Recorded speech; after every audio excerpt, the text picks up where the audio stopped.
Hello प्यारे दोस्तों, स्वागत है आपका इंटरव्यू क्लासेस में। अब हम बात करेंगे आपके 12 मई को होने वाली विज्ञान परीक्षा के बारे में, जिसमें आपके जितने भी सिलेबस में टॉपिक है उन सभी को डिस्कस करेंगे। ये अपना फर्स्ट चैप्टर है, फसल उत्पादन एवं प्रबंधन। जितने भी टॉपिक है उन सब को डिटेल में वीडियो मिल जाएगा, आपको सारे क्वेश्चन आंसर्स मिल जाएंगे और बिल्कुल एग्जाम पेपर पैटर्न के आधार पे। जैसे कि सबसे पहले आपके बहुवैकल्पिक है, फिर खाली जगह हैं, फिर असत्य सत्य असत्य हैं, फिर आपके मिलान वाले हैं, छोटे क्वेश्चन हैं, बड़े क्वेश्चन हैं। इस टाइप से आपको हर चैप्टर के मिल जाएंगे, ठीक है ना। और अगर सारे मॉडल पेपर नहीं देखे हैं तो यहाँ पे आप क्लिक करेंगे आई बटन पे, तो यहाँ पे आपको लिंक मिल जाएगा। यहाँ से आप प्लेलिस्ट में जाकर सारे मॉडल पेपर देख सकते हैं। और मॉडल पेपर बहुत इंपॉर्टेंट है, सबको एक बार सॉल्व ज़रूर कर लीजिएगा, ठीक है। चलिए स्टार्ट करते हैं अपने ये क्वेश्चन आंसर्स, ठीक है ना। इंग्लिश मीडियम के लिए भी सब कुछ मिल जाएगा आपको, ठीक है ना। पहला क्वेश्चन है, फसल उगाने के लिए मिट्टी तैयार करना चरण है। कौन सा चरण है? तो ये प्रथम चरण है, आप जानते हो। मिट्टी फसल को प्रदान करती है, क्या प्रदान करती है? उर्वरक हमें डालना पड़ता है, निराई हमें करनी पड़ती है, लेकिन खनिज पदार्थ है ये मिट्टी देती है, ठीक है ना। ऑप्शन फर्स्ट में तो आपके अ हो गया, सेकंड में क्या हो गया? ब। नेक्स्ट देखिए, मृत पेड़ पौधे, पशुओं के अपशिष्ट पदार्थ आदि भी मिट्टी को, ये क्या बनाते हैं मिट्टी को? आप कहोगे बंजर, नहीं, बिल्कुल नहीं। समतल, नहीं, ये बनाते हैं उपजाऊ। ऑप्शन ब करेक्ट हो गया, उपजाऊ बनाते हैं, उपजाऊ, ठीक है ना। अगला देखिए, कंपोस्ट खाद में होता है, क्या होता है? फॉस्फोरस, पोटेशियम, ये तो रासायनिक में होता है। कंपोस्ट में होते हैं कार्बनिक पदार्थ, ठीक है ना। स ऑप्शन हो गया करेक्ट एकदम, ठीक है ना। अगला प्रश्न देखिए, फसलों में खाली जगह की जड़ों को खड़े पानी की आवश्यकता होती है, तो कौन सी फसल है उनको खड़े पौधे को पानी की आवश्यकता होती है? तो आप कहोगे धान। ब ऑप्शन करेक्ट हो गया, ठीक है। अब देखते हैं हम फिल इन द ब्लैंक्स, रिक्त स्थानों की पूर्ति। पहला है, एक ही स्थान पर एक ही प्रकार के बड़ी मात्रा में उगाए गए पौधों को क्या कहते हैं हम? तो लिखेंगे इधर फसल, ठीक है ना। अगला देखिए, नेक्स्ट है, फसल उगने से पहले प्रथम चरण मिट्टी को खाली जगह होती है, क्या होती है? मिट्टी की तैयारी होती है भाई, पहले तो क्या होती है? मिट्टी की तैयारी, ठीक है ना। अगला देखिए, क्षतिग्रस्त बीज जल की सतह पर लगेंगे, क्या करने लगेंगे? तैरने लगेंगे। अगला देखिए, फसल उगने के लिए पर्याप्त सूर्य का प्रकाश एवं मिट्टी के खाली जगह तथा खाली जगह आवश्यक है। क्या क्या आवश्यक है? तो आप जानते हो, पहला तो जल और फिर पोषक, ठीक है ना, जल और पोषक। अगला क्वेश्चन देखते हैं जिसमें आपको मिलान करना है, बहुत इंपॉर्टेंट क्वेश्चन है, ध्यान से मिलान करिएगा। खरीफ की फसल, तो खरीफ की फसल हम कहते हैं धान और मक्का। रबी की फसल, तो रबी की फसल क्या होती हैं? इधर ऑप्शन में थोड़ा सा मिस है, ये वाला, ठीक है ना। फिर देखिए, सामने लिखना था, ये इधर लिख दिया गया है, ठीक है ना। रासायनिक उर्वरक कौन कौन से? तो आपने कहा यूरिया एंड सुपर फॉस्फेट। फिर एक कार्बनिक पदार्थ, कार्बनिक खाद, कार्बनिक खाद क्या होता है? तो कार्बनिक खाद होता है आपके ये सभी, ठीक है, ये भी कार्बनिक में आता है और ये भी इसके साथ में, ठीक है ना। तो ये इस प्रकार आप मिलान कर लोगे, ठीक है ना। थोड़ा मिसप्रिंट है तो थोड़ा सा मैनेज करिएगा, ठीक है। अगला देखिए, सत्य असत्य।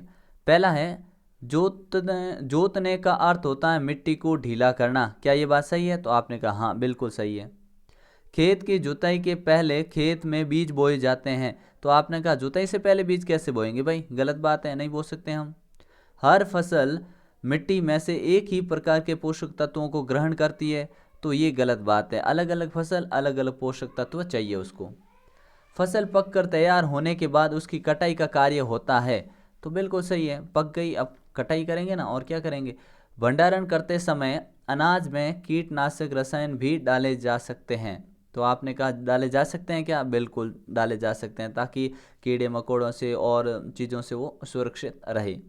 फिर देखिए, नेक्स्ट प्रश्न है अपना, फलीदार यानी लेग्यूमिनस पौधे की जड़ों की ग्रंथियों में पाए जाने वाले बैक्टीरिया का नाम, बहुत ही इंपॉर्टेंट है, ये ध्यान रखिएगा, राइजोबियम बैक्टीरिया। अगला प्रश्न देखिए, सिंचाई में उपयोगी पारंपरिक विधियों के नाम। पारंपरिक, आधुनिक बोले तो आप जानते हो ड्रिप तंत्र है, ठीक है ना, फव्वारा सिस्टम वाला है, ठीक है। लेकिन पारंपरिक यानी पुरानी बोल दे तो क्या बोलोगे? मोट, चैन पंप, डेकली, रहट, ये याद रखना, ठीक है, बहुत इंपॉर्टेंट, आपसे पूछ सकते हैं कोई 2 के नाम बताओ। ठीक है, मछली से प्राप्त कॉड लिवर तेल में हमें क्या मिलता है या क्या प्राप्त होता है? तो आप कहोगे उससे हमें विटामिन डी मिलता है। और विटामिन डी कहाँ से मिलता है? आप कहोगे हमें ये सूर्य से मिलता है। ठीक है ना, तो ध्यान रखिएगा। अगला क्वेश्चन देखते हैं। खरपतवार नाशी के छिड़काव का उचित समय क्या है? खरपतवार नाशी हमें कब छिड़कना चाहिए? तो कब? पौधे में पुष्पन एवं बीज बनने से पहले। जब पुष्पन होता है और बीज बनने लगते हैं नए, उससे पहले छिड़काव नाशी का हमें कर देना चाहिए। खरपतवार नाशी का हमें छिड़काव कर देना चाहिए। विनोइंग से क्या आशय है? तो विनोइंग क्या होता है? अनाज के दानों को भूसे से अलग करने के लिए जो फटकने की विधि होती है उसे हम विनोइंग कहते हैं। ठीक है ना, बहुत ही इंपॉर्टेंट परिभाषा है, इसको याद रखिएगा। अगला प्रश्न है, बड़े पैमाने पर बीजों को भंडारण हम कहाँ करते हैं? ठीक है ना, तो कहाँ करते हैं हम? साइलों में, या भंडार गृह भी लिख सकते हो आप। ठीक है ना, नहीं तो साइलों में। ठीक है ना, बहुत इंपॉर्टेंट है। फिर अगले प्रश्न देखिए,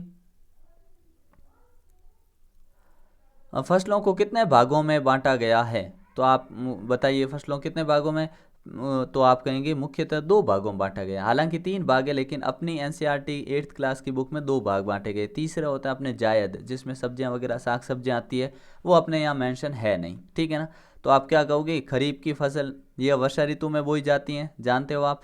जैसे उदाहरण भी लिख देना इनका, क्योंकि यहाँ स्पेस कम है इसलिए मैंने डिटेल में ही लिखा है। ठीक है, थोड़ा मतलब शॉर्ट में ही लिखा है। ठीक है, जैसे धान, मक्का, मूंगफली और कपास, ये हो गया अपने खरीफ की फसल। रबी की फसल ये शीत ऋतु में बोई जाती हैं, जैसे गेहूं, चना, मटर, सरसों आदि। ठीक है, मिट्टी क्या है? यह पौधे के लिए क्यों आवश्यक है? तो देखिए, पृथ्वी की ऊपरी परत जिस पर पौधे उगाए जाते हैं उसे हम मिट्टी कहते हैं। यह पादपों के लिए आवश्यक है, क्योंकि वृद्धि और पोषक तत्व, जड़ों की मजबूती और पादपों द्वारा जड़ों से ऑक्सीजन उपलब्ध होती है, वो सब मिट्टी से ही होते हैं।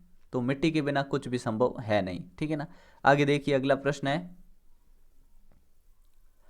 कि फसल के बीजों का चयन किस प्रकार किया जाता है? तो आप कहोगे अच्छी गुणवत्ता वाले बीजों का चयन किया जाना आवश्यक है अच्छी फसल के लिए। और बीजों को पानी में डालने पर अगर वे पानी के पैंदे में बैठ जाते हैं, पानी के नीचे बैठ जाते हैं, तो वो अच्छी गुणवत्ता वाले बीज हैं। और अगर वो पानी के ऊपर तैरने लग जाते हैं तो ऐसे बीजों का चयन हमें नहीं करना चाहिए, क्योंकि वो बीज बेकार हो चुके होते हैं। ठीक है ना, अगला है उर्वरक क्या है, ये कितने प्रकार के होते हैं, इनसे क्या लाभ है? तो ये भी बहुत इंपॉर्टेंट क्वेश्चन है। ठीक है ना, तो ये क्वेश्चन आपको अच्छे ढंग से कर लेना है ताकि शानदार नंबर ला सकूं। तो देखिए क्या है, उर्वरक ये रासायनिक पदार्थ हैं जो विशेष पोषकों से समृद्ध होते हैं। इसमें विशेष पोषक होते हैं, जैसे सुपर फॉस्फेट हो गया, पोटाश हो गया, नाइट्रोजन, फॉस्फोरस और पोटेशियम कहेंगे इसको, ये हो गया आदि। ये होते हैं। ठीक है ना, मिले हुए। और लाभ क्या है? इनके उपयोग से अच्छी फसल मिलती है, मतलब फसल की अच्छी पैदावार होती है। ये बहुत ही आवश्यक होते हैं। अगर अच्छी और ज़्यादा पैदावार चाहिए तो हमें उर्वरक डालने पड़ते हैं। ठीक है ना, तो ये आपके फर्स्ट चैप्टर हो गया कंप्लीट। इसके बाद मिलते हैं सेकंड चैप्टर में। सारे चैप्टर इसी टाइप से कंप्लीट करवा देंगे। ठीक है ना, मॉडल पेपर सारे एक बार पढ़ लीजिएगा ताकि आपके कोई कसर नहीं रहे एग्जाम के लिए। ठीक है ना, तो मिलते हैं नेक्स्ट पार्ट में। तब तक के लिए गुड बाय, जय हिंद, जय भारत।